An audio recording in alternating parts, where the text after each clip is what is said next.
Hello and welcome to Rappler's live coverage of President Benigno Aquino III's State of the Nation address. The 15th Congress has opened and legislators are now gathering in plenary to listen to President Aquino's progress report and literally the State of the Nation.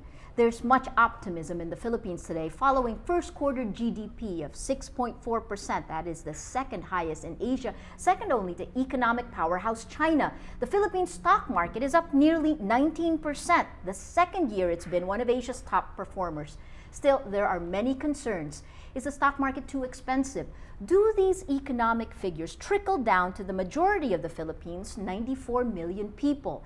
Rappler is live at the Batasang Pambansa, and joining us now to help us take these figures apart before President Aquino's speech is former financial analyst and stockbroker, longtime business reporter, and Rappler's business head, Lala Rimando. Lala, it's good to have you here. Hello, Maria.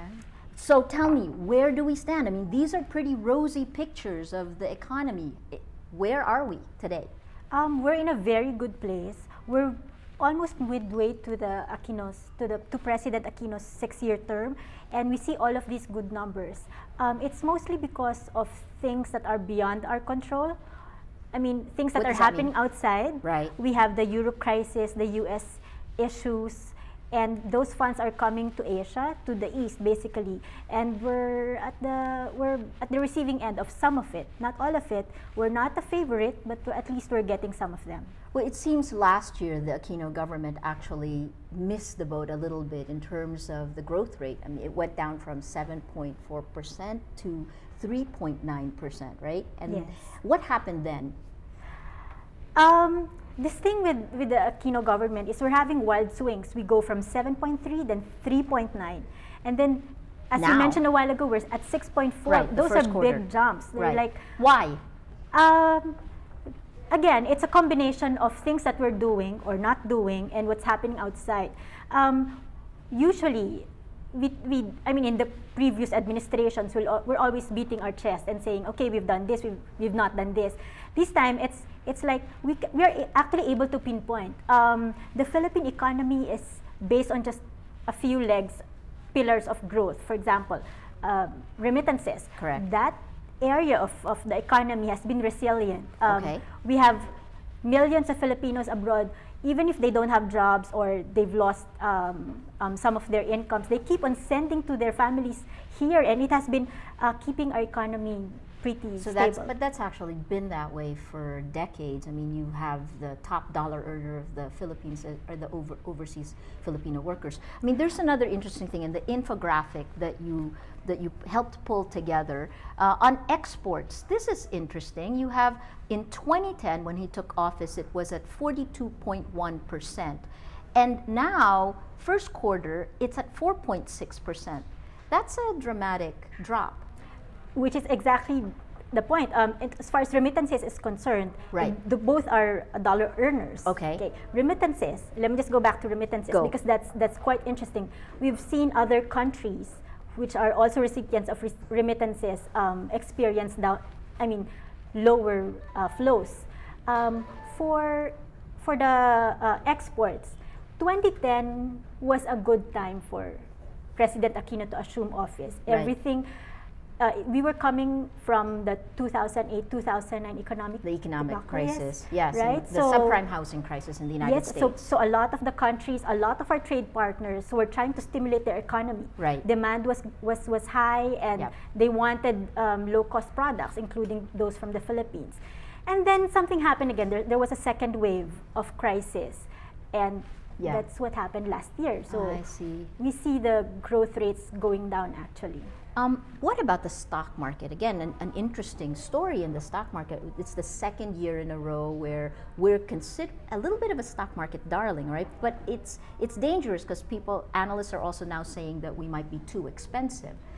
What's happening there? Our stock market is up nearly 19%. Why are people now, analysts now, starting to be wary of the Philippine market? Because the fundamentals of the economy. Well, first of all, we've experienced all of these funds coming from the West. Correct. making their way to the east, including the Philippines. Right. And as I mentioned, some of them are actually making their way to their stock market, not to factories, not to new factories, not to new manufacturing or job-generating activities, but to the stock market. Meaning that this is actually, it's kind of like the 97 financial crisis, right? It's hot money. Is that what you would call it? Yes. Okay. So, and then?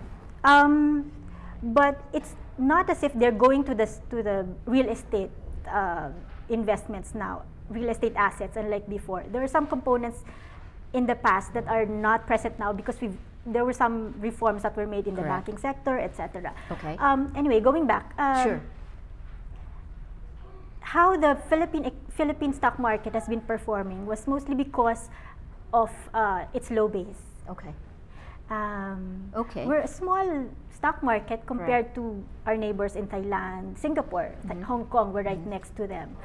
And the fears or the concerns mostly about an heating stock market is because of the fact that our economy is not, it's just based on services and remittance-led consumption.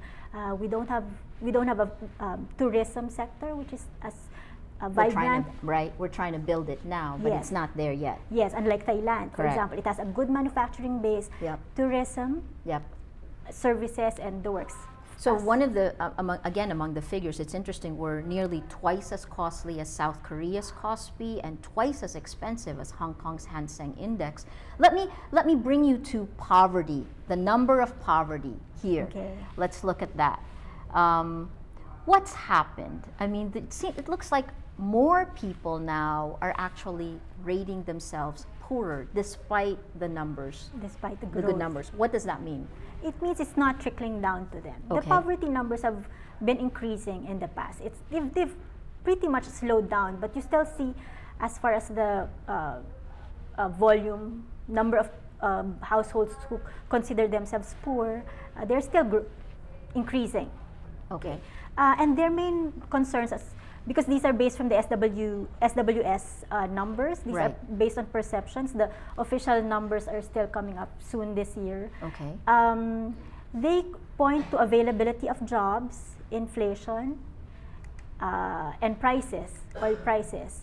In the case of prices, we've had the brunt of the oil price increases because of what's happening again outside in the Middle East, in North Africa. That's interesting. This is another interesting thing in your economy snapshot, the budget deficit and the revenue collection.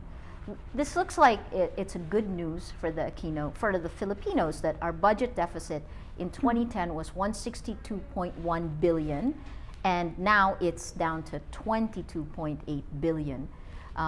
What happened there? Drastic improvement. Okay. Well, offhand, it seems like an improvement, but if you go through the numbers, actually, that actually reflects an underspending by the Aquino government. And that's part of the reason that our economy didn't grow as well in 2011. 2011. Okay, but go ahead. But the fund managers are looking at this picture.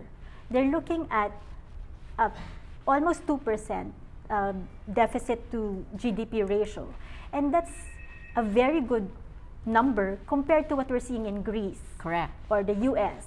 And that's part of the reason the money is coming in. Exactly, because that means the funds have confidence that they get paid if they just see a 2%.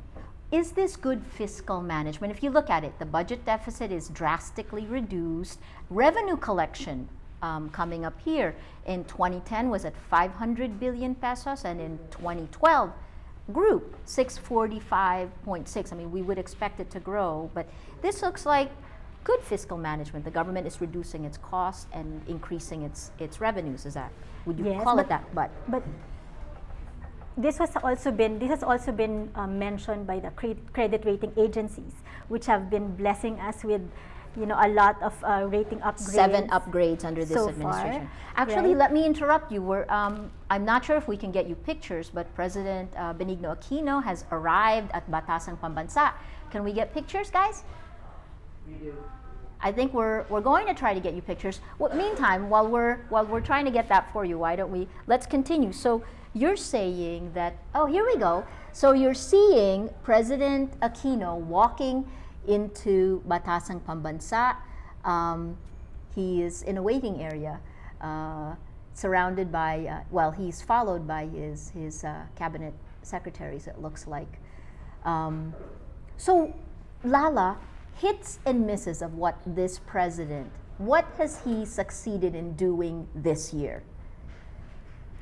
This year we saw a crucial fiscal measure passed in the House of Representatives, and that's the sin tax. Okay, please go ahead. Why is that crucial?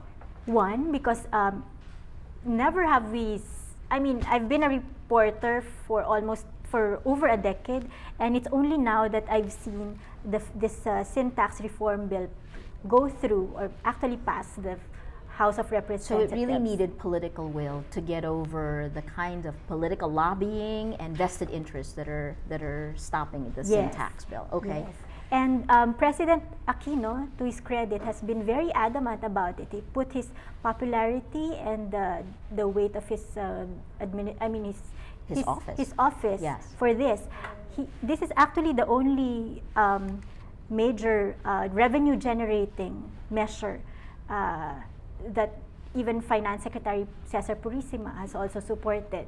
They've dropped most of, including mining, the much-awaited mining, improving the revenues that we collect from extractive industries. Well, if you take a look at President Aquino, it seems like he's taken real courage on two fronts, at the sin tax and, of course, the impeachment of former Chief Justice Renato Corona. What does he gain? What does the nation gain from him going out on a limb and actually pushing the impeachment of the sitting Chief Justice? Interesting, because when the Makati Business Club and the Management Association of the Philippines and the foreign chambers came out with a statement after the impeachment results, after the conviction, yes. Yes. They were all bullish about it. They were saying it's a good move, good governance is in place, transparency is a promise, and it's being pushed forward. But there was a recent survey on small businessmen, and they said it had no impact on them. So as far as the economic players of the Philippines is concerned, it's largely going to be felt by the big players, I guess, because they're the ones who see they deal with the government for big contracts, among others. Well, it was interesting because over the weekend I was speaking with some diplomatic sources, and many of them were actually extremely bullish about the Philippines right now. Part of it, they were saying, is because the government is setting direction, is making transparency apparently one of the keystones of the government. Is that correct? Is that an accurate perception? Yes, we have a story on CEOs and key executives. Correct.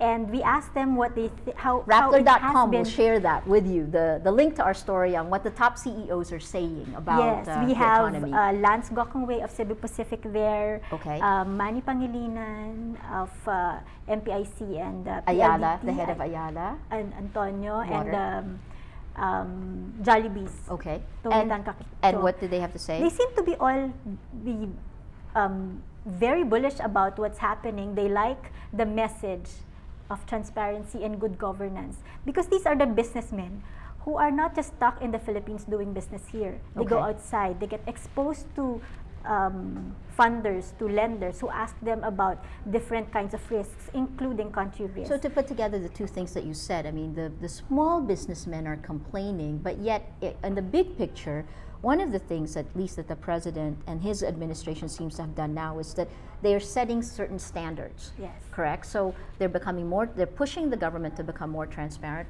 Again, strangely enough, it is connected to the lack of spending last year, because part of the reason Cesar Purisima said that they held it back was they were trying to put in place